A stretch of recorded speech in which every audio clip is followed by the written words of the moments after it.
ছিলাম এখন ইউএইতে chat জিপিটিকে subsidise করে দিছে। ওরা চ্যাট জিপিটি সাবসিডাইজ করতেছে, আমরা এখন ইন্টারনেট নিয়ে বলতেছি যে লাক্সারি গুড। নাগরিক হিসেবে আমার যে সকল অধিকার আছে তার মধ্যে ইন্টারনেটকে আলাদা করে ডিফাইন করা হতো না, কিন্তু অ্যাটলিস্ট এই রেভলিউশনের পরে হ্যাঁ আমাদের নাগরিক অধিকারে ঢুকলো।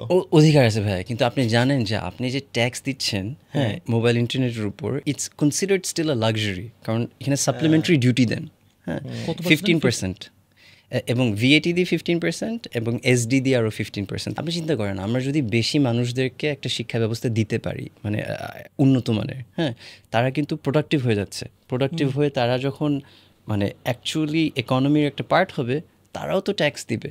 সো আলটিমেটলি কম্পাউন্ডিং এফেক্টটা আমরা হারিয়ে ফেলতেছি। এখনের কথা চিন্তা করতেছি, ফিউচারের কথা না চিন্তা করি। 10 বছর পর কি হতে পারে, 20 বছর পর কি হতে পারে, 30 বছর পর কি হতে পারে।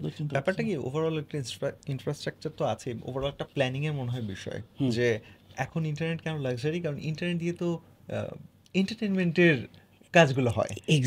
মানে ইন্টারনেট বেশিরভাগ যে মানুষের কাছে জিজ্ঞাসা করলে ইন্টারনেট দিয়ে কি করেন, ইউটিউব দেখি, ফেসবুক চালাই, এটা করি ওটা করি, কিন্তু আসলে যে ইন্টারনেটটার ইউসেজগুলো কোথায় কোথায় আমাদেরকে বেনিফিট দিচ্ছে সেগুলো যখন বেশি বেশি হাইলাইটেড হবে। আসল কথাটা কি, এক্সপোজার, রাইট? আমি কিন্তু এটা মনে করি খুবই ইম্পর্ট্যান্ট।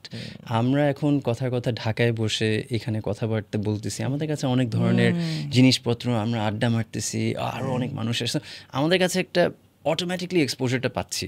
মানে এখন এই এক্সপোজারটা কিন্তু সবার কাছে হয়তো নাই। সো আপনার পডকাস্টটা কেন ইম্পর্ট্যান্ট, মানুষ শুনতে পারতেছে, বুঝতেছে, ও আচ্ছা এভাবেও হইতেছে। সো কিন্তু এটা অনলি অ্যাভেলেবল যদি ইন্টারনেটটা থাকে। এখন ইউটিউবে সবাই বলতেছে entertainment, but is it entertainment?